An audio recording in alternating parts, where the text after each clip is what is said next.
Eh bien, j'aimerais lire brièvement une parole de Dieu avant que nous prions ensemble.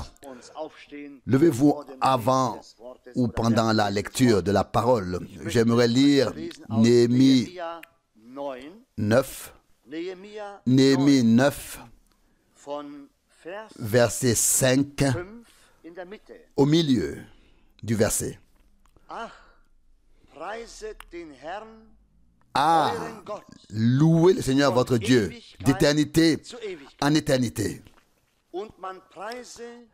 Et que soit loué ton nom glorieux, qui est au-dessus de toute louange et de toute gloire. Verset 6. C'est toi qui es, Seigneur, toi seul. C'est toi qui as créé le ciel et le ciel des cieux, toute leur armée, la terre et tout ce qui se trouve, les mers et tout ce qu'elles renferment. C'est toi qui donnes la vie à toutes ces choses et l'armée céleste t'adore. Verset 7, toi, Seigneur, tu es le Dieu qui a choisi Abraham, qui l'a fait émigrer d'Our en Chaldée et lui a donné le nom d'Abraham. Verset 8. Après avoir trouvé son cœur fidèle envers toi, tu as conclu avec lui l'alliance de donner à ses descendants le pays des Cananéens, des Hittites, des Amorites, des Phéréziens, des Jébusiens et des Girgasiens, et tu as tenu parole, car tu es juste. Jusqu'à ce jour, jusqu'à cette parole de Dieu précieuse et sainte, adorons ensemble. Dieu fidèle, nous te remercions du fond du cœur pour ce jour de grâce et pour cette heure de grâce. Nous te remercions du fond du cœur et que ton nom soit honoré d'éternité en éternité, car tu es en effet le vrai Dieu, celui qui a tout créé, le visible et l'invisible. Seigneur, nous te remercions d'avoir fait des promesses à ton peuple depuis le commencement et de les avoir tenues en ton temps. Ô Dieu, nous t'adorons et nous louons ton nom glorieux. Ce soir encore, en ces jours qui sont les nôtres, tu as parlé, ô Dieu. En effet, tu as parlé. Et en vérité, Seigneur, nous croyons que tu accompliras tout ce que tu as dit. Seigneur, tu as aussi conclu une alliance avec nous. Comme en ces jours-là, Seigneur, et tu as fait la promesse que ton peuple hériterait de la terre. Oh, comme c'est merveilleux, Seigneur, que tu aies été trouvé fidèle dès le début par ton peuple. Il devait prononcer ces paroles. Tu as été trouvé fidèle. Nous aussi, nous ne pouvons que dire, tu es fidèle et tu restes fidèle. Oh Dieu fidèle, même si nous sommes parfois infidèles, tu restes néanmoins fidèle, Seigneur. Seigneur, nous te prions sincèrement de prendre ce soir tout ce qui ne te plaît pas en nous. Tu sais que nous sommes des êtres humains, Seigneur, oublieux et faibles, entachés de fautes, ô Seigneur. Reprends, ôte tout de nous, tous nos péchés, toutes nos transgressions, toute notre incrédulité, tout ce qui te fait obstacle. Et je t'en prie, continue de nous parler par ta parole précieuse et sainte. Seigneur, je te prie de bénir ton peuple ce soir, tous ceux qui sont venus et aussi ceux qui n'ont pas pu venir, Seigneur. Fais grâce à tous, Seigneur, Et aide, Seigneur, notre frère à apporter ta parole.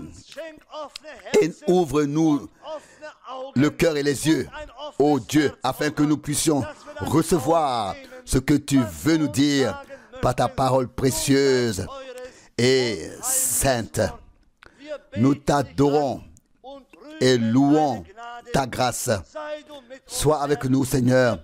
Nous te le demandons au nom de Jésus. Amen. Amen. Nous nous asseyons. J'avais l'intention de chanter le refrain de plus près de la maison, mais ce n'est plus nécessaire. Le cantique, y compris le refrain, a déjà été chanté. Nous sommes si reconnaissants envers le Seigneur pour tout ce qu'il a fait en nous, pour toutes les grâces qu'il nous a accordées, pour sa parole révélée, pour tout. En fait, c'est une grâce imméritée qu'il nous a accordée. Et quand nous pensons à l'Apocalypse chapitre 15, au troupeau de vainqueurs qui sera là près de la mer de cristal, Apocalypse 15, verset 2. Apocalypse 15, verset 2, et je vis comme une mer de cristal mêlée de feu. Mêlée de feu, et je vis debout sur la mer de cristal ceux qui avaient remporté la victoire sur la bête et son image et sur le nombre de son nom. Harpe de Dieu à la main. Nous ne lirons que ce verset. Aujourd'hui, je vais traduire une prédication de Frère Branham. Si je ne trouve rien dans les Saintes Écritures qui brille, j'ai toujours le grand privilège de pouvoir alors recourir aux prédications de Frère Branham. C'est un trésor merveilleux que nous avons et nous en sommes très reconnaissants. Les prédications sont si simples, mais si puissantes, si profondes et si émouvantes. Il est dit ici de la foule qui sera sur la mer de cristal qu'elle a remporté la victoire sur la bête, sur son image et sur le nombre de son nom.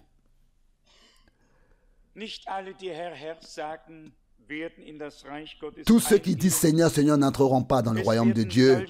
Il y aura ceux qui ont su ce qu'est la bête, ce qu'est l'image de la bête, ce qu'est le nombre de son nom. Ne pensez pas que tous ceux qui pensent qu'ils y seront, y seront. Hier, j'ai presque eu le choc de ma vie en lisant dans le magazine du plus grand évangéliste du monde actuel un article sur la Trinité.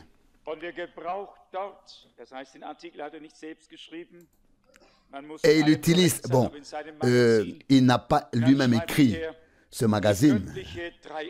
Il faut être correct en tout. Mais dans son magazine, et puis il écrit « La Trinité divine forme une unité économique ». Et j'ai dû d'abord prendre une profonde inspiration. J'ai dû prendre mon souffle pour comprendre ce qui était dit là.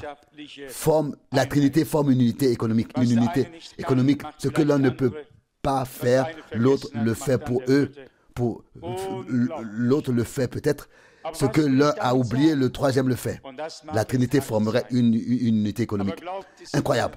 Mais qu'est-ce que je veux dire par là? Et cela peut sembler dur, mais croyez-moi, toutes les confessions dénominationnelles vont dans la même direction. Ils ont repris les enseignements et ont ignoré la parole de Dieu ces derniers temps. Ils s'imaginent avoir le plus grand programme de Dieu sur terre, mais ils n'ont aucune idée de ce à quoi ressemble le programme de Dieu. Et cela ne nous rend pas critiques, non.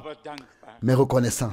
Reconnaissant pour la révélation que nous avons reçue par grâce.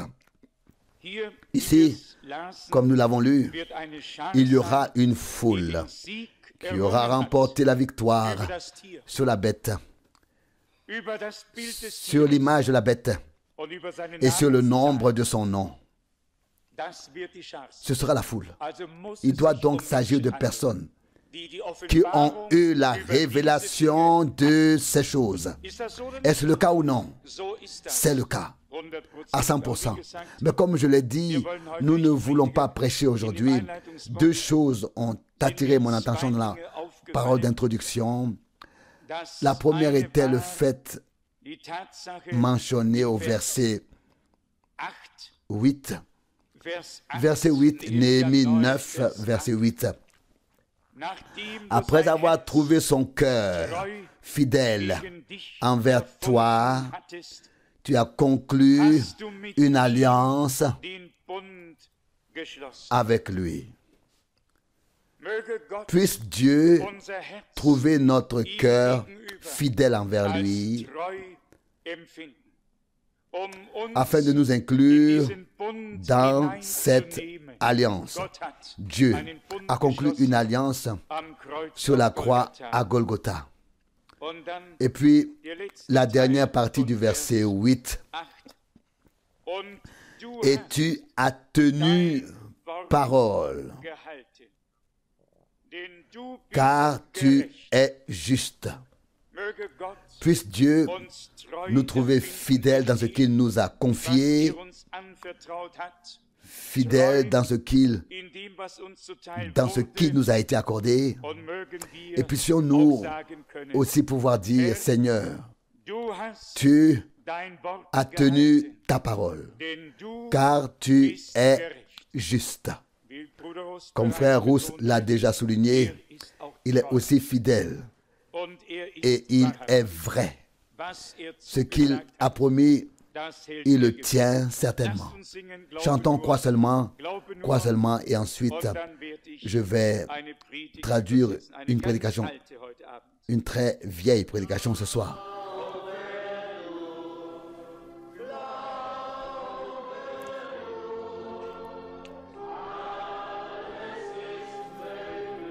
Crois seulement, tout est possible. Oh, crois seulement. Crois seulement. Crois seulement. Tout est possible. Oh, crois seulement.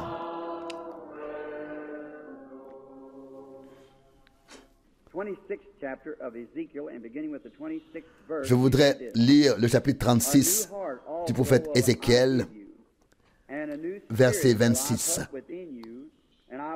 Ézéchiel 36, verset 26. Je vous donnerai un cœur nouveau et je mettrai en vous un esprit nouveau. J'ôterai de votre corps le cœur de pierre et je vous donnerai un cœur de chair. Ézéchiel 36, maintenant le verset 27. Je mettrai mon esprit en vous et je ferai en sorte que vous suiviez mes ordonnances et que vous observiez et pratiquiez mes lois. Verset 28. Vous habiterez alors le pays que j'ai donné à vos pères. Vous serez mon peuple et je serai votre Dieu.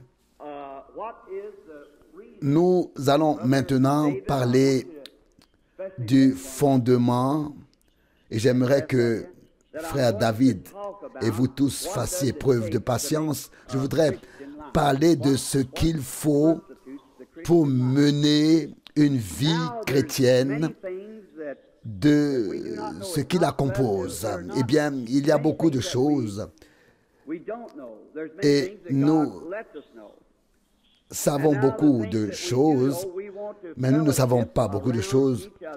Dieu nous a fait savoir certaines choses et nous voulons nous édifier sur ce que nous savons dans la parole de Dieu et découvrir de quoi il s'agit.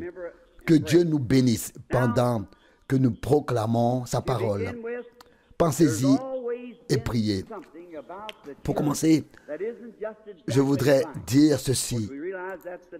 Il y a toujours eu quelque chose qui n'allait pas dans l'Église. Nous le savons. Frère Charles et moi en avons parlé tout à l'heure. Il semble qu'il manque quelque chose quelque part parmi les gens. J'ai mes idées, nous avons les nôtres et nous avons travaillé aussi dur que possible. Mais nous n'avons pas réussi à abattre les murs qui se dressent devant nous.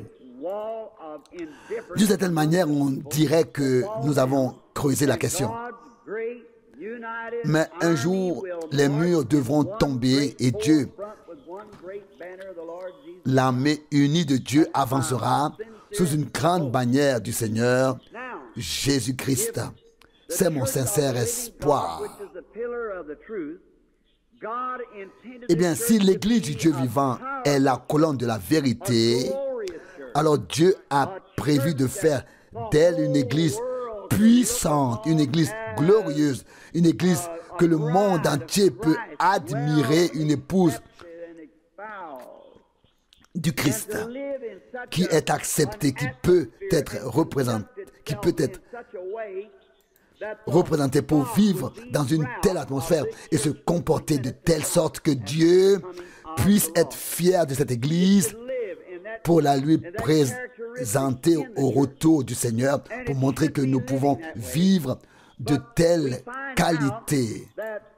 C'est ainsi que nous devrions vivre, mais nous constatons que très souvent, nous avons de bonnes intentions, mais nous n'y parvenons pas.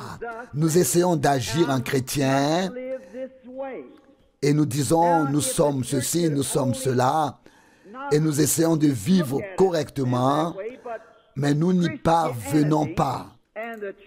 C'est nous, en tant qu'Église, considérions maintenant la chose. Le christianisme ou l'Église n'a pas été destiné par Dieu à être dominé par des dénominations ni par des dogmes. Si Dieu avait prévu que l'Église soit dirigée par des hommes, des dénominations ou des intellectuels, alors nous n'aurions pas besoin du Saint-Esprit dans l'Église. Le succès de l'Église dépendrait alors de ce que les intellectuels y produisent. L'Église en dépendrait alors, et plus nous aurions d'intellectuels dans l'Église, plus le progrès serait grand. Mais dans la Bible, dans la parole, je trouve que Dieu n'avait pas prévu que l'Église soit gouvernée ou dominée par des intellectuels, ni par la théologie humaine, mais par le Saint-Esprit. Il a été donné à l'Église pour unir et diriger le corps du Christ. Avec cela, selon moi,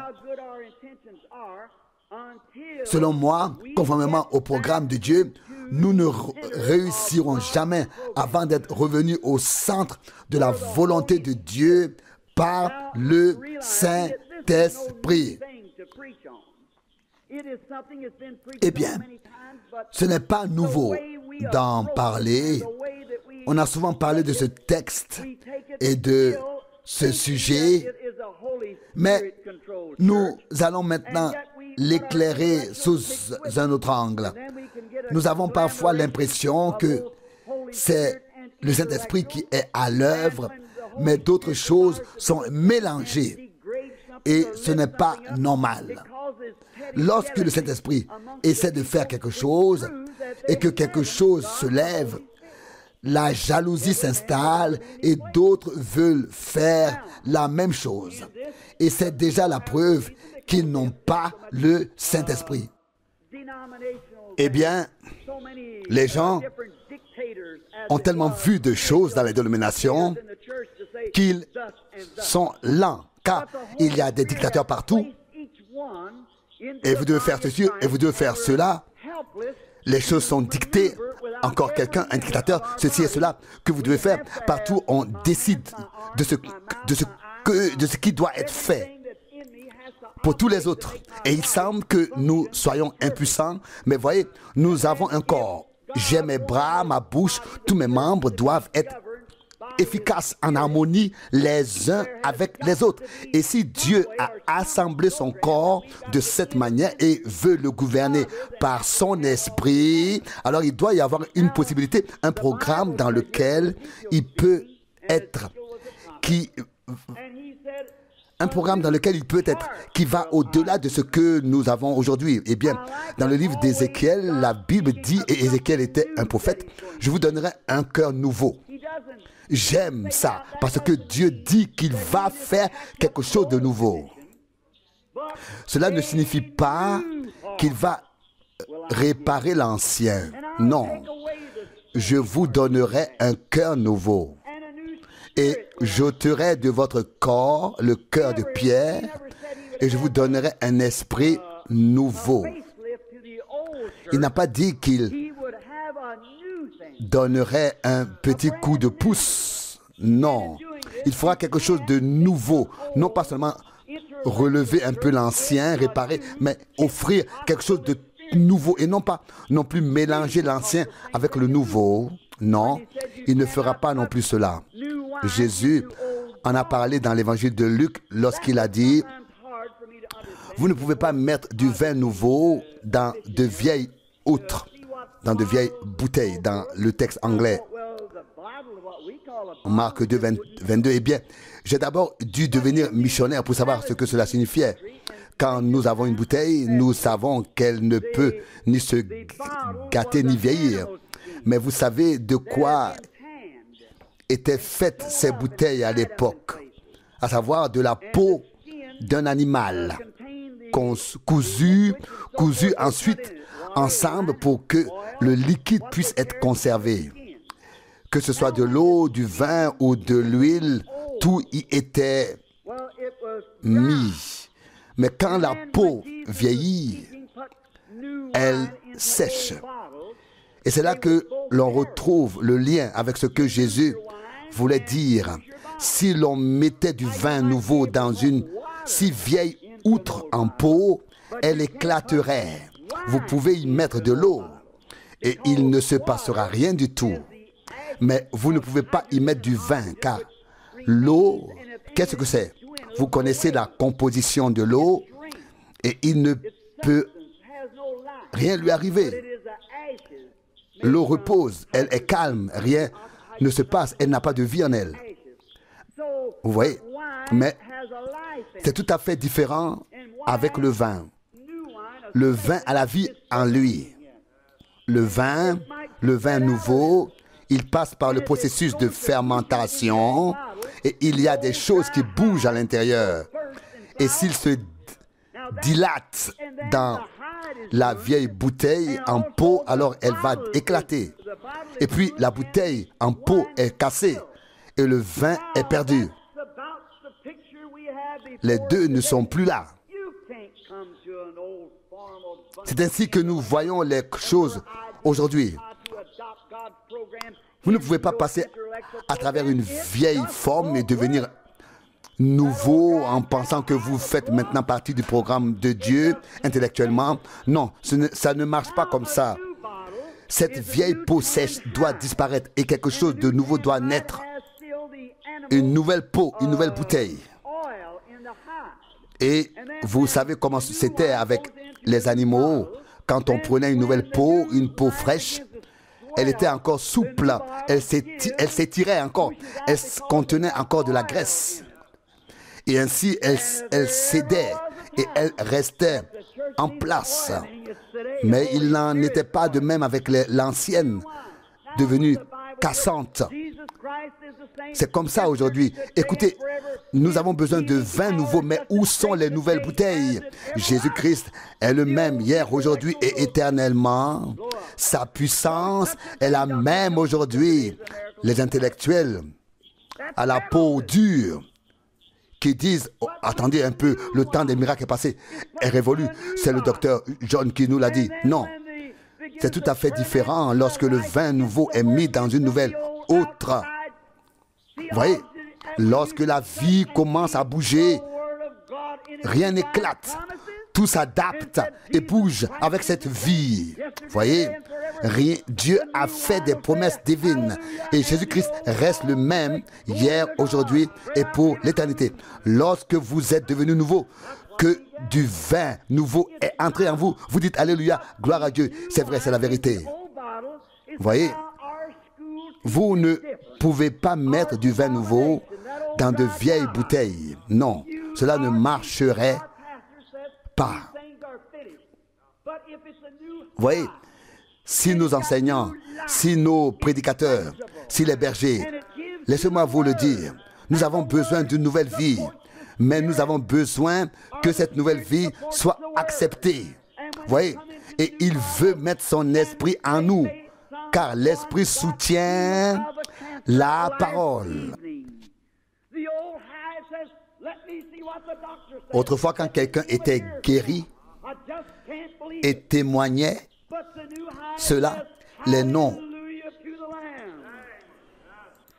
renouvelés disaient, ceux qui ne sont pas nés de nouveau, ils disaient, attends, je te parlerai dans un an, on verra ce que le médecin dira. Mais quand quelqu'un est né de nouveau, est renouvelé, et qu'il attend, et qu'il entend un tel témoignage, il dit, Alléluia, gloire à Dieu, je me réjouis avec toi. Vous voyez, on remarque tout de suite où il y a du nouveau, où il y a une nouvelle naissance. Mais vous ne pouvez pas mettre du vin nouveau dans de vieilles outres. Cela me rappelle une expérience, je ne sais pas si je vous l'ai déjà raconté. C'était il y a de nombreuses années, j'étais en voyage de chasse. Et je pensais être un bonhomme des bois. Et j'étais sur la piste d'un vieil ours. Je l'avais vu plusieurs fois, mais je n'avais pas le droit de l'abattre et je n'en avais pas l'intention. Mais je le suivais à la trace. Et j'avais un jeune cheval de 3 ans que je montais et lui aussi sautait encore beaucoup d'avant en arrière. À la fin, nous étions tous les deux fatigués, le cheval et moi. Et puis, j'ai pensé, maintenant, tu t'arrêtes. Et je suis arrivé à un endroit d'où je pouvais regarder en arrière. Et je pouvais regarder dans presque toutes les directions depuis la colline. Et comme je le fais parfois, j'ai fermé les yeux et je me suis recueilli pour savoir si le Seigneur voulait me dire quelque chose. Et vous savez, vous devez pouvoir vivre dans le domaine spirituel. Vous devez être en communion avec lui. Et quand j'ai continué mon chemin en direction de là d'où je venais, j'étais en haut dans les montagnes et soudain, j'ai été surpris. Il avait plu un peu cet après-midi-là, mais les nuages se sont dissipés et le soir, la lune est sortie et je suis arrivé dans une zone où un feu avait eu lieu dans la forêt. Et d'une certaine manière, tout était complètement nu. Tout était nu dans les environs. Et il n'y avait pas d'écorce sur les arbres. Ils étaient complètement nus. Et d'une certaine manière, j'ai remarqué qu'il n'y avait pas de vie, il n'y avait pas non plus de possibilité pour que la sève puisse sortir, car l'écorce n'était plus là. Et j'ai soudain senti que je devais m'arrêter là. J'ai attaché mon cheval et j'ai regardé le ciel. Et j'ai dit, mon Père céleste, je te suis si reconnaissant que tu sois mon Père. Jusqu'ici, tu m'as guidé et tu as pris soin de moi. Et je te remercie. Je te remercie pour la nature. Je te remercie pour tout. Vous savez, un chasseur apprécie tellement la nature. Et puis, j'ai soudain entendu un bruit étrange. C'était si triste. Les vents soufflaient et de petits nuages passaient encore, que nous appelons des nuages de babeur. Et là, et la lune brillait, les vents soufflaient, mais j'entendis un bruit inquiétant, comme si quelqu'un se lamentait.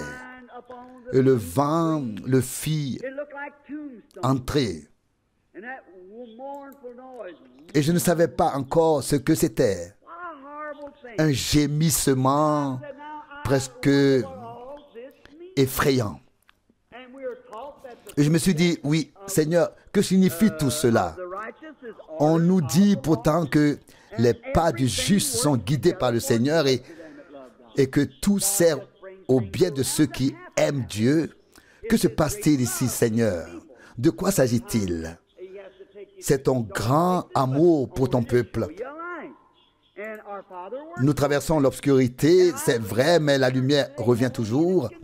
Et je crois que même si l'Église n'a pas encore atteint ce stade, elle y parviendra. Elle y parviendra. Nous croyons, nous prions et nous allons de l'avant. Oh, quel moment de joie ce sera! Lorsque les rachetés se présenteront ce jour-là devant le Rédempteur et qu'il se tiendra devant nous en tant que roi des rois et seigneur des seigneurs, qu'il sera couronné et que nous serons sur la montagne de Sion. Oh, la paix régnera sur toute la terre et les rachetés régneront avec lui. Oh, quand nous chanterons le chant de la rédemption, les anges se tairont. Ils ne comprendront pas ce qui se passe, car ils n'ont pas été rachetés. Ils ne sont jamais tombés pour pouvoir être rachetés. Seuls les hommes savent ce que signifie être racheté. L'ange ne sait pas ce que signifie être perdu. Oh, quelle joie nous exprimerons là-bas. Et je crois aussi que ce sera déjà le cas comme ça dans l'Église. Et j'ai entendu ce bruit de gémissement. Et je me suis dit que c'était presque effrayant ici. Presque hanté, effrayant d'être ici. J'ai dit, Seigneur, pourquoi ai-je dû attacher mon cheval? N'aurais-je pas pu continuer à monter? Mais d'une certaine manière, c'était Dieu qui m'enseignait quelque chose. Et j'ai dit, Seigneur, que signifie tout cela? Et ce vent qui soufflait là-bas, c'était comme un hurlement, comme un gémissement. Et j'ai aussi ressenti une sensation étrange. J'ai regardé les montagnes au clair de lune et j'ai dit, Seigneur, que dois-je faire de ce spectacle-là? Pourquoi suis-je ici? Et puis, une écriture m'est venue du livre de Joël. Ce que le rongeur a laissé, la sauterelle l'a mangé. Et ce que les autres insectes ont laissé, l'un d'eux a continué à manger. Joël 1,4. Et je pensais que tout était nu ici, de grands arbres, mais complètement nus. Ils étaient verts autrefois. Le vent les faisait autrefois bouger. Quel spectacle majestueux cela devait être. Et à quoi cela ressemble-t-il maintenant? Le vent souffle, mais plus aucun mouvement, plus aucune vie. On n'entend plus qu'un gémissement, un râle. Ils sont morts. Et les mêmes vents peuvent souffler et ils restent raides. Si raides que le vent ne peut plus les déplacer. Ils ne bougent plus que légèrement et émettent un son lamentable. Ce n'est plus comme avant. La vie et la beauté, l'ombre, il ne reste plus rien, dépouillé et gémissant. Et je me suis dit, oh oui Seigneur, c'est ça. Et puis, j'ai pensé à ce qu'il en était autrefois avec les luthériens, les méthodistes, les pentecôtistes, les nazariens, les pèlerins de la sainteté, avec toutes les communautés religieuses que nous avons. Et je me suis dit, quand ils ont commencé, comment vivaient-ils? Comment est-ce qu'ils avaient la vie en eux-mêmes? Le Saint-Esprit était en eux. Et chaque fois que Dieu envoie son puissant vent, comme le jour de la Pentecôte, oh, comme ils se réjouissent des bénédictions de Dieu. Tout est agité, animé. Et il y a un mouvement. Il y a eu un réveil après l'autre. Mais que s'est-il passé ensuite? Les feux de la persécution se sont éteints et la vie a disparu. Comment vont-ils maintenant? Des séminaires ici et là. Les garçons y vont, ils reçoivent une excellente formation, mais ils ne connaissent pas le baptême du Saint-Esprit. Ils ont fermé la ligne de vie. Pensez au réveil méthodiste. Quand on tenait des réunions dans les écoles et que le Saint-Esprit descendait sur les gens qui tombaient par terre et qu'il fallait attendre qu'ils se remettent. Parfois, on trempait quelque chose dans de l'eau froide et on le posait sur leur front comme un mouchoir pour les rafraîchir et qu'ils se remettent. J'ai moi-même vu des gens être ainsi sous la puissance de Dieu à la communauté religieuse baptiste. Et maintenant, tout est fini. Tout est expliqué et la vie n'est plus là. La formation est là. Au lieu que les gens viennent à l'autel, l'autel n'est plus là. Le banc de repentance a été enlevé, il est à la cave. Et l'autel n'est plus là du tout. Il y a un grand orgue à tuyaux et tout est différent de ce que c'était avant. Ce ne sont plus les âmes qui viennent à l'autel. Maintenant, ce sont des fleurs, des lys qui sont là devant et qui décorent l'autel. Et quand ils chantent si fort qu'on a du mal à suivre leur voix. Bien sûr, ils ont de belles voix. Mais quand ils chantent si longtemps, jusqu'à ce que leur visage devienne bleu, et qu'ils disent ensuite, nous faisons cela pour la gloire de Dieu. Ça, je ne crois pas. Non.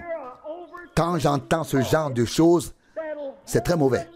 Quand j'entends une voix qui tient le ton si longtemps qu'elle en a le visage bleu et qu'elle en fait un spectacle, ce n'est rien de plus qu'un spectacle. Elle ne chante pas pour la gloire de Dieu. Non, certainement pas. Non. Ce dont nous avons besoin, ce sont des cantiques si anciens que le Saint-Esprit lui-même peut descendre jusqu'à ce que tous puissent chanter dans l'Esprit.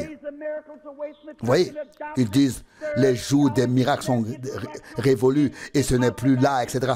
Tout est intellectuel. Le baptême du Saint-Esprit n'est plus là. Puis tout s'est figé. Pas étonnant que tout se soit figé. Autrefois, c'était des arbres florissants et verdoyants. Maintenant, ils sont figés, sans vie. Mais à l'époque, c'était des arbres vivants et en pleine croissance. Et maintenant, on n'entend plus qu'un bruit. La ligne de vie n'est plus là. Quand Dieu envoie son vent, quand il fait descendre son esprit, que se passe-t-il? Il reste alors raide. Ce n'est pas un son affectueux qu'il émette, mais un bruit lamentable. Quoique le même vent souffle. Et si quelqu'un dit, il y a une campagne de guérison là-bas. Oh, alors, on dit immédiatement, non, tu n'iras pas là-bas. Et puis on dit immédiatement, tu n'as pas besoin d'écouter le prédicateur là-bas. Et on a cru ces gens au lieu de suivre le Saint-Esprit. Dieu veut révéler son salut, manifester son salut. Il veut se faire connaître. Il veut remettre le Saint-Esprit dans l'église. Il veut ramener le Saint-Esprit dans l'église comme cela s'est produit autrefois dans la salle haute. Et non pas que nous disposions de l'Esprit, mais que ce soit l'Esprit qui puisse disposer de nous. Vous vous demandez de quoi il s'agit? Oui, le vent vient du ciel comme autrefois. Et Christ est le même qu'à la Pentecôte. Alors vint du ciel un bruit tel que celui d'un vent impétueux. Alors vint l'Esprit de Dieu. Alors le Seigneur se révéla. Voici la voix de Dieu, la manière de Dieu. Mais quand Dieu envoie maintenant ces choses en lien avec des rassemblements de guérison, oh, alors on se demande ce que disent nos intellectuels. Oh, je vous le dis, le temps des miracles est révolu. La guérison divine n'existe pas et le baptême de l'Esprit non plus. Je voudrais, dit-on, que mon assemblée, ma communauté en prenne connaissance. Vous voyez, ils ont ces choses dans leur tête de manière intellectuelle. Allez voir s'ils l'acceptent ou s'ils le rejettent. Vous voyez, ils ont l'air de croire, mais en fait, ils ne croient pas. Ils ne croient pas.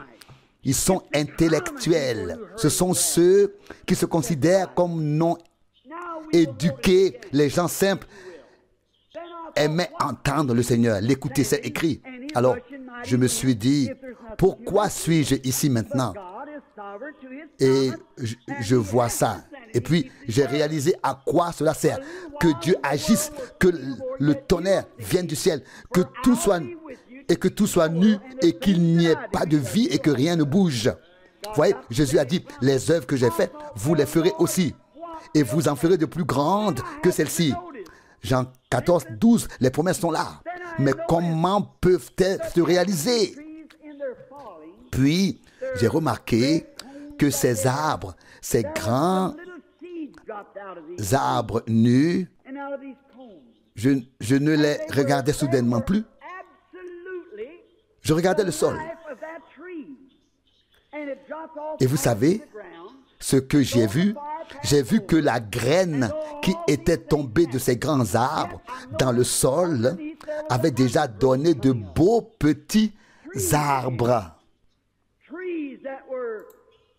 J'ai soudain vu de nouveaux arbres, une toute nouvelle plantation. Vous savez bien comment la forêt s'auto-ensemence. Et soudain, je ne voyais plus ces grands arbres devant moi. Je voyais ce qui sortait de nouveau devant moi, qui sortait de la graine des anciens arbres. Ils étaient verts. Ils n'étaient plus nus. Ils n'étaient pas nus. Ils étaient pleins de vie. Vous savez, comme un glande, etc. Il tombe dans le sol et en ressort ensuite. Et j'étais si heureux, si reconnaissant. J'ai poussé des cris de joie et j'ai sauté de joie. J'ai tourné autour d'un arbre aussi vite que possible. Et je me suis dit, Seigneur, il ne s'agit pas seulement des anciennes dénominations. Elles se sont desséchées. Il s'agit de la nouvelle qui émerge maintenant. De la chose nouvelle qui émerge maintenant. Et je me suis demandé comment Dieu voulait tout faire bouger. Et vous savez, chaque fois que le vent souffle, il doit faire bouger l'arbre pour qu'il puisse mieux pousser. Ce que les luthériens ont laissé, les méthodistes l'ont mangé. Ce qu'ils ont laissé, les baptistes l'ont mangé. Ce qu'ils ont laissé, les presbytériens l'ont mangé. Ce qu'ils ont laissé, d'autres l'ont mangé de nouveau. Et ainsi de suite jusqu'aux pentecôtistes. Mais Dieu a dit, je vais rétablir toutes choses, je vais restaurer. Joël 2, 25. Ainsi par Dieu, il le fera dans son grand mouvement par l'Esprit. À la Pentecôte, il y avait 120 bouteilles neuves dans la salle haute. dans la salle haute, 120 bouteilles neuves. Des bouteilles et des récipients propres, purs.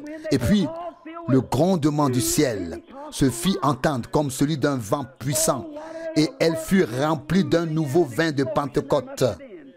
Vous voyez, personne n'a explosé. Rien n'a été brisé. Elles étaient neuves. Elles étaient pleines de vie. Et d'autres ont peut-être dit, c'est du fanatisme. Ça, c'était certainement les anciennes bouteilles. Mais les nouvelles disaient, Amen, loué soit Dieu, Alléluia. Regardez, les autres s'accrochaient à l'ancienne doctrine. Je voudrais maintenant que vous écoutiez. Mais là, ici, il y avait des nouvelles bouteilles, des bouteilles neuves. Je voudrais maintenant que vous écoutiez attentivement avant que j'arrive à la fin. S'il vous plaît, écoutez attentivement. Je vais vous donner un nouvel esprit. Bon, beaucoup de gens ne sont pas au courant de cela. Ce n'est pas clair pour eux. Ils pensent qu'ils ont déjà le baptême de cet esprit. Écoutez, attentivement, s'il vous plaît, je vais vous donner un nouveau cœur et un nouvel esprit. Je vais ensuite mettre mon esprit en vous. Vous voyez, Dieu veut d'abord nous donner un nouvel esprit, puis il veut nous donner son esprit. Si vous ne l'avez pas, vous ne pouvez même pas vous entendre avec votre voisin. Vous ne pouvez même pas supporter votre voisin, ou bien vous ne pouvez même pas vous entendre avec personne. Dieu veut donner un nouvel esprit, et parfois dans l'enthousiasme qui est différente que la vie, vous voyez, parfois vous pensez avoir réellement le baptême du Saint-Esprit. Le Saint-Esprit, vous dites, j'ai poussé des cris de joie, j'ai parlé en langue, etc. Peut-être avez-vous fait tout cela, c'est bien, c'est très bien, mais ce n'est pas la preuve que vous avez reçu le Saint-Esprit. Le Saint-Esprit vous révèle Christ. Eh bien, un cœur nouveau, un esprit nouveau, et ensuite, il déverse de son esprit en vous. Il déverse son esprit en vous. Voyez, vous n'avez alors plus besoin de faire semblant d'être chrétien. Le nouvel esprit est la nouvelle vie en vous. Et plus précisément, dans le nouveau cœur. Nouveau cœur, nouvelle vie, nouvel esprit, nouvelle vie. Et ensuite, l'Esprit de Dieu lui-même vient dans le nouveau cœur et dans le nouvel esprit. Vous voyez, c'est comme une horloge. Elle a beaucoup de rouages, mais quelque part se trouve le ressort principal. Et l'Esprit Saint mettra alors ce ressort principal en mouvement. Tout le reste est lié et réglé par lui. Mais le ressort principal est là pour mettre tout le reste en mouvement. Comme l'a dit Ézéchiel, la roue dans les roues. Eh bien, lorsque vous recevez le baptême de cet esprit, il va au milieu du nouvel esprit, dans le nouveau cœur, pour le rendre vivant, pour le vivifier. Oh, vous pensez parfois que vous l'avez déjà, mais peut-être avez-vous seulement reçu le nouvel esprit, mais pas encore le Saint-Esprit. Car le Saint-Esprit vient dans ce nouvel esprit. Et alors, tout ce qui est intellectuel, tout ce qui est rationnel, tout est ôté. Alors le centre, la roue centrale est mise en mouvement. Et vous verrez Jésus-Christ comme le même hier, aujourd'hui et dans toute éternité. Vous le verrez dans votre vie manifester. Vous confirmerez tout par un amen. Maintenant, si vous dites, j'ai le nouvel esprit, et que vous mentez, que vous volez, que vous continuez ainsi, que vous êtes toujours dans des organisations, et ainsi de suite, vous vous trompez vous-même. Vous n'avez pas reçu le nouvel esprit, encore moins l'Esprit Saint, le Saint-Esprit, encore moins. Je ne savais pas que j'allais dire cela, mais c'est vrai.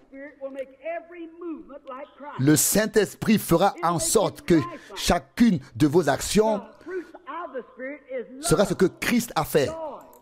Fera de chaque mouvement ce que Christ a fait. Car le fruit de l'Esprit est l'amour, la paix, la joie, la paix, la patience, la bonté, la douceur, etc. Galates 5, 22. Ce sont ces choses que le Saint-Esprit produit, pas vos émotions. Pas que vous deviez pomper de haut en bas et faire des efforts. Non, vous ne pouvez pas faire cela. Le Saint-Esprit vous amène à ce que ces choses se manifestent en vous. l'amour, la joie, la paix, la patience, la bonté, la douceur, la patience. Vous voyez, ce n'est pas quelque chose que vous faites, mais ce que le Saint-Esprit fait en vous. Ce n'est pas une réflexion intellectuelle, mais quelque chose qui bouge en vous, à savoir le Saint-Esprit. Oh, je pourrais pousser des cris de joie, je pourrais sauter de joie, et je pourrais le dire au monde entier. Vous voyez, le Dieu vivant veut que cela se produise. Nous avons tellement de choses créées par l'homme, produites par l'homme. On fait de la musique, on fait de l'ambiance, on fait tout. Et on va même dans les rues pour jouer et chanter. Mais où est le Saint-Esprit? Vous voyez, nous n'avons pas reçu le Saint-Esprit. Vous voyez, ce n'est pas du lait écrémé, ça. Hein? Non, mais c'est ce dont l'Église a besoin maintenant. Oh, je désire ardemment recevoir le Saint-Esprit. Vous savez à quel point Dieu a merveilleusement organisé, préparé ces choses dans la Bible. Jésus a dit, à moins de naître de nouveau, sinon on ne peut pas voir le royaume de Dieu. Vous devez naître de nouveau. Jean 3, verset 3, vous devez l'être. Mais cela ne signifie pas que vous avez poussé des cris de joie, etc. Je ne parle pas de cela. Cela peut être un effet secondaire. Vous devez participer. Vous ne pouvez pas rester là sans rien faire pendant que Dieu agit en vous. Mais je parle de l'œuvre elle-même de Dieu, de son œuvre en vous. Voyez, lorsque le Saint-Esprit viendra en vous, il exercera son autorité, il vous contrôlera. Que vous soyez un homme ou une femme, qui que vous soyez, vous ferez ce que dit la parole de Dieu en toutes choses. L'Esprit agira en vous. C'est lui qui produira ces choses en vous. Vous aimerez même ceux qui vous disent qui disent de vous tout ce qui est impossible. Même que vous êtes fous, vous les aimerez. Vous voyez, ce qui est écrit auparavant sous forme de lettres prend vie. Alors, le joug est doux et le fardeau léger. Matthieu 11, 29. Le joug est comme rembourré, léger, comme des plumes. Vous voyez? Alors, vous êtes comme Samson. Vous allez prenez la porte de Gaza et partez avec. Juge 16, 3. Vous voyez? Quand vous en êtes arrivé là, que le Saint-Esprit, non pas vous, le Saint-Esprit, mais que le Saint-Esprit vous a sous son contrôle, vous possède. Vous voyez? C'est le point. Ce n'est pas que vous ayez le Saint-Esprit, mais qu'il vous est. Vous dites et vous pouvez dire, le Saint-Esprit il habite en moi. Vous voyez? Alors, vous pouvez voir tout accompli par Golgotha. Alors, vous voyez Jésus-Christ comme étant le même aujourd'hui. Alors, vous priez pour vos ennemis. Mais, si vous voyez quelque chose et que vous avez raison dans votre cœur, alors vous dites, oui, l'homme n'est qu'un homme comme moi. Et vous continuez votre chemin. Peut-être quelques remarques avant de conclure. Je voudrais dire quelque chose qui me vient du fond du cœur avant de conclure. Voilà. C'est tout pour aujourd'hui. La deuxième partie sera traduite demain, si Dieu le veut et si nous sommes en vie. J'ai écouté cette prédication très brièvement avec des interruptions à la hâte tout à l'heure. Je n'ai jamais entendu une prédication comme celle-ci, telle que nous l'avons entendue ce soir, de cette manière. Mais exposé ainsi, mais il semble qu'il y ait là une grande vérité. Une grande vérité. Et je vais peut-être quand même lire ce verset avec nous tous. Ézéchiel 36, verset 26. Il est en effet question ici de deux choses différentes. Verset 26, je vous donnerai un cœur nouveau et je mettrai en vous un esprit nouveau.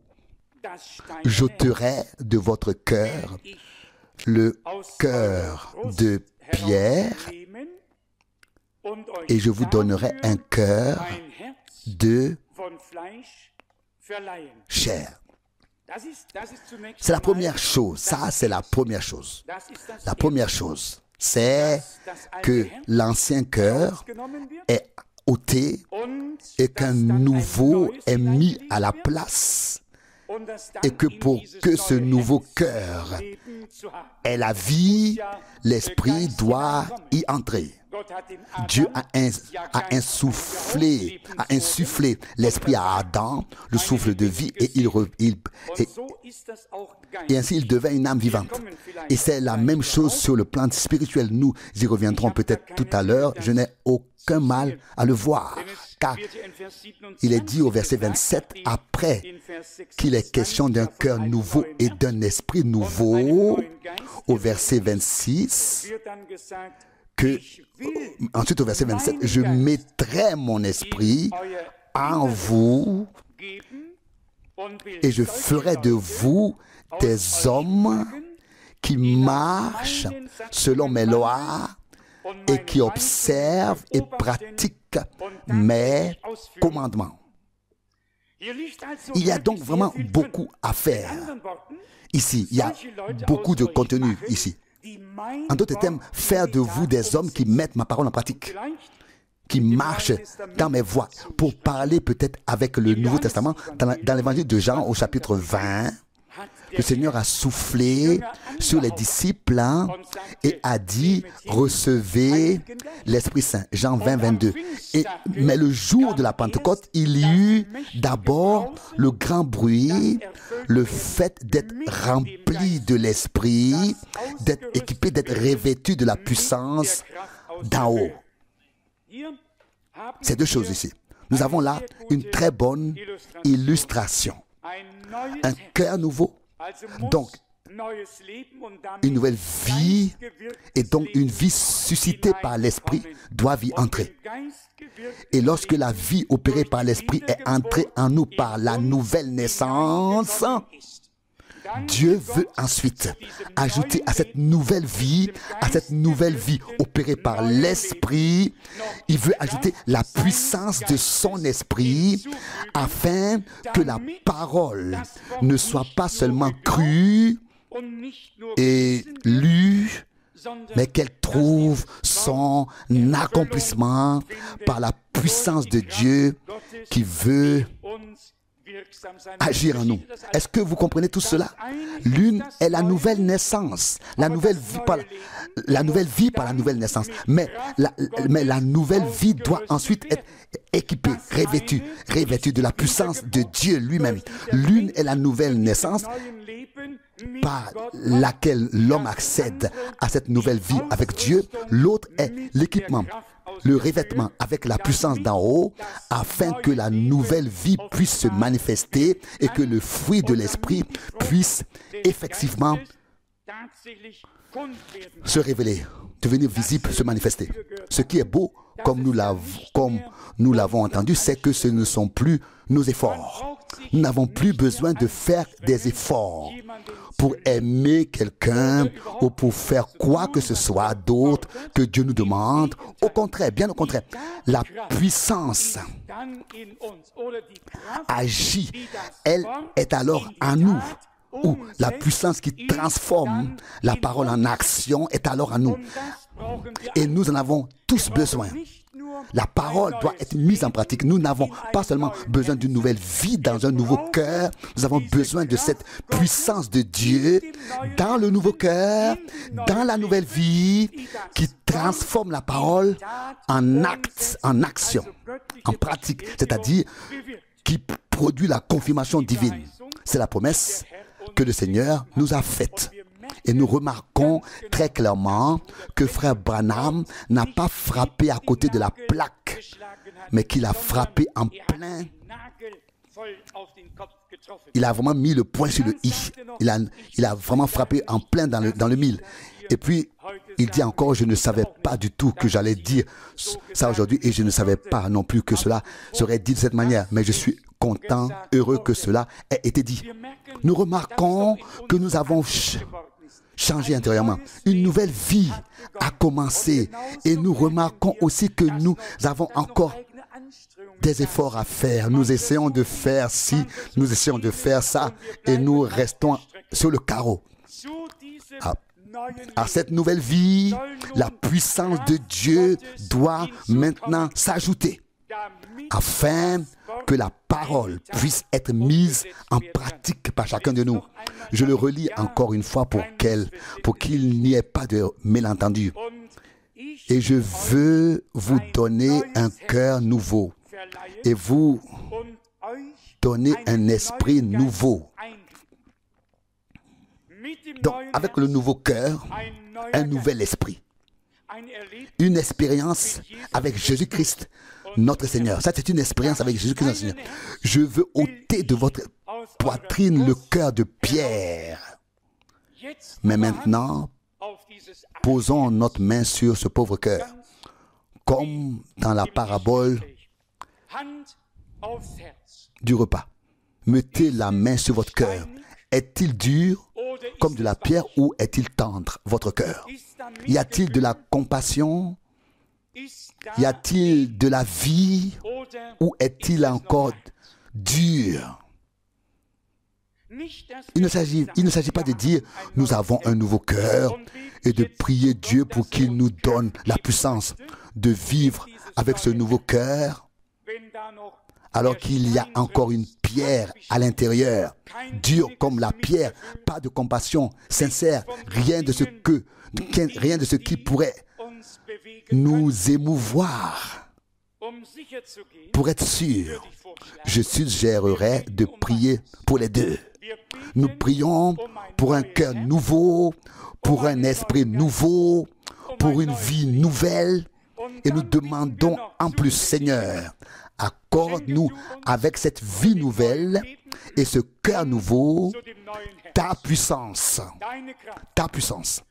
afin que ce ne soit pas nous qui produisions quelque chose par nos propres efforts. Nous n'y arriverons pas de toute façon, mais que ce soit la puissance de Dieu qui puisse agir à travers nous. En lien avec cela, justement, il est dit ici dans Ézéchiel 36, verset 27, « Je mettrai mon esprit en vous et je ferai de vous des gens qui marchent selon mes lois et qui observent et mettent en pratique mes instructions. » Mes instructions. Donc, lié à cela, cela implique l'action, la mise en pratique, l'exécution des ordres du Seigneur, des instructions du Seigneur, y compris le grand mandat, l'ordre missionnaire qui englobe le monde entier.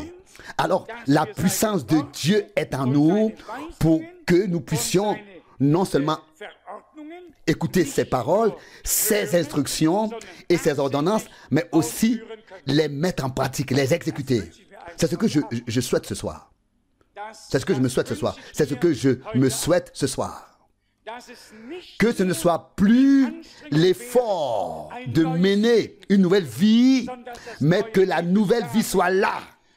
Et que dans cette nouvelle vie, elle peut parfois être fragile et à chaque début ne doit pas nécessairement signifier la fin, mais que dans cette nouvelle vie, la puissance de Dieu puisse entrer et que cette puissance de Dieu, dans le nouveau cœur, mette en pratique la parole de Dieu et la confirme. Si nous retenons cela de ce soir, nous serons réellement aidés. Ce serait encore mieux si nous pouvions nous unir dans la prière et dire sincèrement, Seigneur, pour que je sois sûr de ne pas rechercher le second sans avoir reçu le premier. Faisons directement le premier pas. Le premier pas. Cela ne peut pas faire du mal. Qui peut être lésé s'il peut faire une expérience avec le Seigneur? Notre Seigneur est présent. Je crois qu'il nous a donné cette parole. Et si cela avait pour seul but de nous faire prendre conscience de ce dont nous parlons en ce moment, alors tout cela en aurait voulu la peine. Il ne s'agit plus de mettre de la force en nous pour faire quelque chose, mais de mettre Dieu à notre...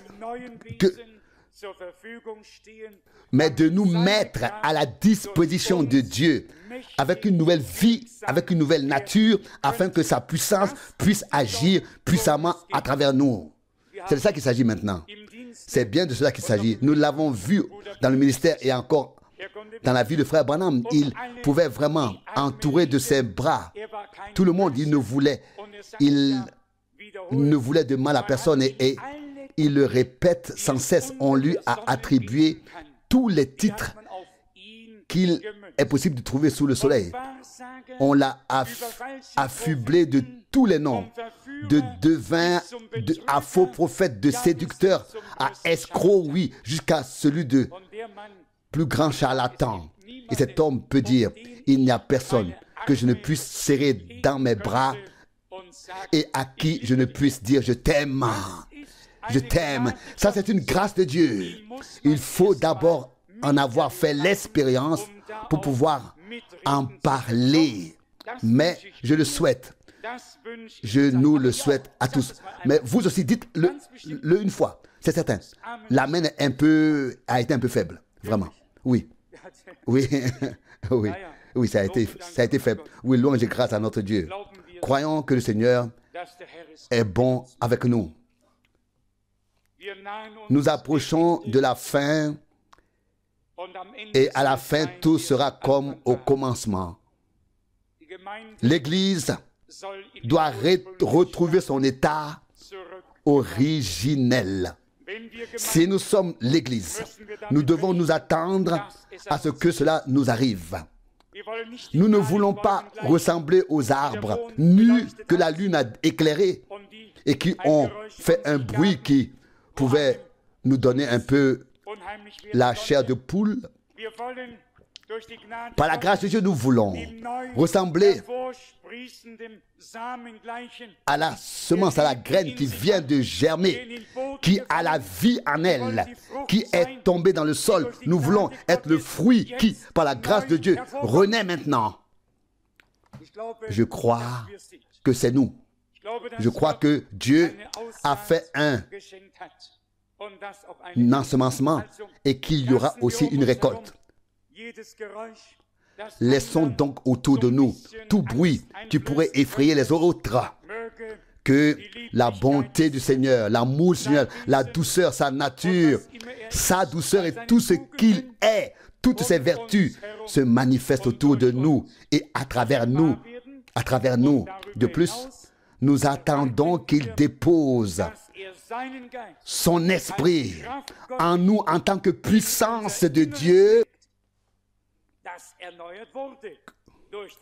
Sa puissance dans notre cœur qui a été renouvelée par son esprit et que nous puissions ensuite alors suivre ses instructions et faire ce qu'il a dit dans sa parole. Les 4 dernières paroles sont que attendez et que vous puissiez réellement exécuter. C'est lui par sa puissance qui fera de nous des gens qui puissent réaliser, exécuter ces instructions. Et que vous puissiez réaliser, exécuter, oui. Non seulement entendre, écouter, mais réellement exécuter par la grâce de Dieu. Mes chers amis, on ne peut rien ajouter à ce que nous avons entendu. Nous y croyons et nous attendons de Dieu une véritable renaissance, un cœur nouveau, un esprit nouveau, c'est-à-dire une nouvelle vie dans ce cœur nouveau grâce à une véritable nouvelle naissance par la parole et l'esprit de Dieu. Et puis, nous nous attendons à ce que nous qui avons vécu réellement cette nouvelle naissance de manière biblique, d'être ensuite revêtus, équipés, dotés de l'autorité de la puissance de Dieu. Et ce n'est plus nous alors qui faisons quelque chose, mais c'est la puissance de Dieu à travers nous. Nous n'avons plus d'efforts à fournir. Nous sommes seulement des gens à la disposition du Seigneur. Je le répète, je le souhaite. Je veux voir chaque parole de Dieu s'accomplir comme nous l'avons si bien entendu dans la parole d'introduction. Le Seigneur est juste. Néhémie 8, verset 9. Plutôt, Néhémie 9, verset 8. Tu as tenu parole car tu es juste. Dieu ne devrait-il pas tenir parole? Il est vrai et sa parole est vraie. Il tient ses promesses. Il nous a promis un cœur nouveau et un esprit nouveau. Nous l'acceptons, ce qu'il nous a dit, sans hésitation, sans rien. Accepte-le aujourd'hui et dites, Seigneur, je te remercie pour la promesse. Je vous donnerai un cœur nouveau et un esprit nouveau. La nouvelle alliance a été confirmée dans son sang. Le nouveau cœur, la nouvelle vie sont à ta disposition et à la mienne. C'est dans cette nouvelle vie que la puissance de Dieu doit à nouveau se manifester maintenant. C'est dans cette nouvelle vie que la puissance de Dieu doit maintenant venir pour se manifester. Comme vous le savez, le Christ, notre Seigneur, est également né de l'Esprit. Et lorsqu'il a dû commencer son ministère, d'abord l'Esprit est venu sur lui. La puissance. D'un côté, il était engendré par l'Esprit et de l'autre, il était ensuite rempli de l'Esprit. Et puis, après l'épreuve, le ministère a commencé. J'espère qu'un jour, notre épreuve prendra fin et que le ministère pourra alors commencer avec une autorité absolue, sans présomption, mais en regardant vers Dieu. J'ai confiance que le Seigneur confirmera sa parole. Que ce soit à travers moi, à travers toi, c'est son affaire, mais il se montrera fidèle. Il fera ce qu'il a dit et nous pourrons finalement dire, tu as tenu parole, car tu es juste. Et le Seigneur Dieu dit que je restaurerai, rétablirai toutes choses. Nous avons entendu le message et après l'avoir entendu, nous devons recevoir pleinement cette restitution, ce rétablissement de toutes choses. Que Dieu nous bénisse tous par la richesse de sa grâce. Amen. Levons-nous et remercions-le du fond du cœur de nous parler encore. Frère Rousse, veux-tu prier avec nous? Père Céleste, nous te remercions à nouveau pour ta parole précieuse et sainte, pour ce que tu nous as dit ce soir. Dieu fidèle, tu connais nos cœurs, tu connais nos vies. Nous sommes devant toi. Révélé, nous ne pouvons pas nous cacher devant toi. Mon Dieu, fais-nous comprendre ce que nous sommes, ô Seigneur. Seigneur, si nous n'avons pas encore cette nouvelle vie, si notre cœur de pierre est toujours là, nous te prions sincèrement, ensemble, ô Seigneur, ôte de nous, ô Seigneur, ce cœur de pierre et donne-nous une nouvelle vie, un nouveau cœur, ô Seigneur, un nouvel esprit de certitude. Ô Seigneur, afin que nous ayons la certitude, Seigneur, que tu as créé quelque chose de nouveau en moi, en nous tous, ô Seigneur. Mon Dieu, nous ne pouvons pas le faire nous-mêmes, mais nous savons que tu es capable de le faire. Et nous te prenons au mot, à ta promesse.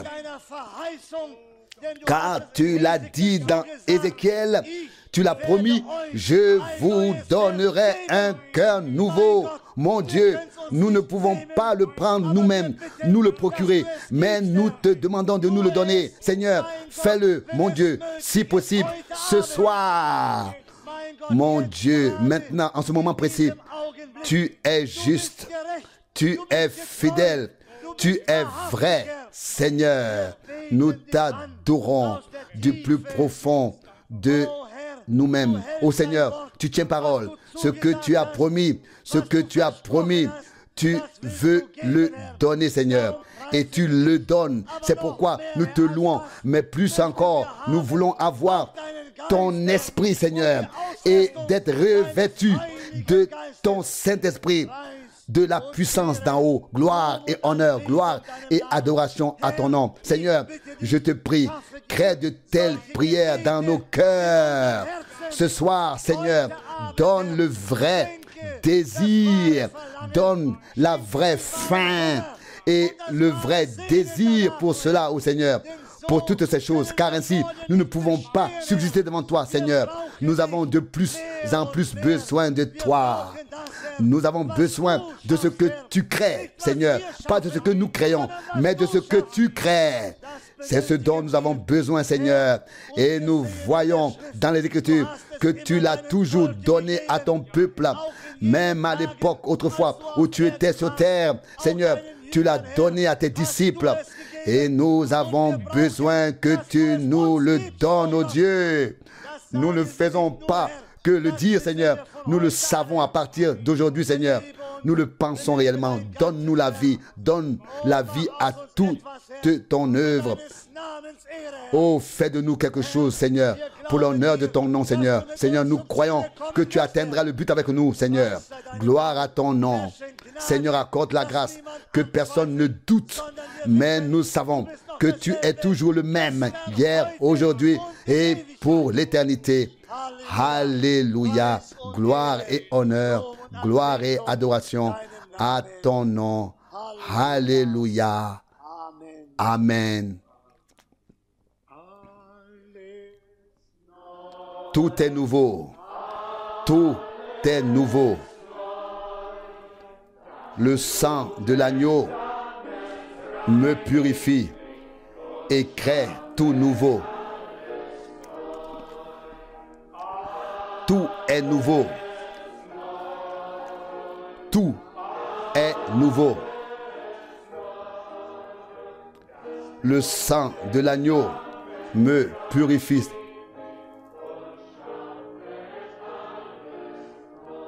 Le sang de l'agneau me purifie et crée tout nouveau. Chers amis, nous avons entendu Frère Branham dire que nous avons l'impression d'être entourés de murs, comme si nous étions incapables de les franchir. Nous sentons que quelque chose n'est pas encore comme il devrait être. Et puis il dit que le commencement est fait et les murs seront détruits et ils tomberont comme les murs de Jéricho. J'ajoute, car le Seigneur est le même. Le Dieu de Moïse, le Dieu de Josué est notre Dieu. Le Dieu d'Abraham, d'Isaac et de Jacob est notre Dieu. Le Dieu d'Israël est notre Dieu. Nous sentons que les choses ne sont pas encore comme elles devraient être. Et quiconque ressent vraiment cela doit savoir maintenant que Dieu a quelque chose en réserve pour lui. Nous n'avons pas reçu ce sentiment pour nous décourager et désespérer. Nous avons reçu ce sentiment parce que Dieu a encore plus en réserve pour nous. C'est pourquoi soyez courageux, soyez encouragés et ne craignez pas. C'est le Seigneur qui conduit toutes choses de manière merveilleuse. Et aussi la comparaison avec les confessions et les dénominations dont nous sommes tous issus. Et par la grâce de Dieu, nous avons reçu une nouvelle vie. Elle est encore fragile, mais Dieu l'a fait grandir et prospérer. Nous pouvons être très reconnaissants pour les prédications, pour les pensées qui y sont exprimées. Prenons-les à cœur afin que Dieu puisse obtenir justice et recevoir ce qui lui revient de plein droit. Croyons-y afin qu'il puisse le confirmer. Et comme cela a déjà été souligné dans la prière, Dieu a promis: je vous donnerai un cœur nouveau. Nous ne pouvons pas nous le procurer. Nous ne pouvons pas non plus nous procurer l'esprit, ni une nouvelle vie, ni rien d'autre. Mais tout peut nous être donné. Le Seigneur nous l'a promis. Après ces jours-là, je conclurai une alliance, une nouvelle alliance, alors je mettrai ma parole en vous, un cœur nouveau, un esprit nouveau, une vie nouvelle, et faire de vous des gens qui marchent dans mes voies. Fidèle Seigneur, nous te remercions car tout est devenu possible par Golgotha. Mais nous te demandons sincèrement une nouvelle vivification, une nouvelle action de ton Saint-Esprit. Seigneur bien-aimé, commence à moi, commence à nous tous. Fais-nous taire, Seigneur, afin que nous cherchions et trouvions davantage de communion avec toi. Aie pitié de nous. Et nous te remercierons et honorerons ton nom. Alléluia. Alléluia. Que tu sois loué. Que tu sois loué. Amen.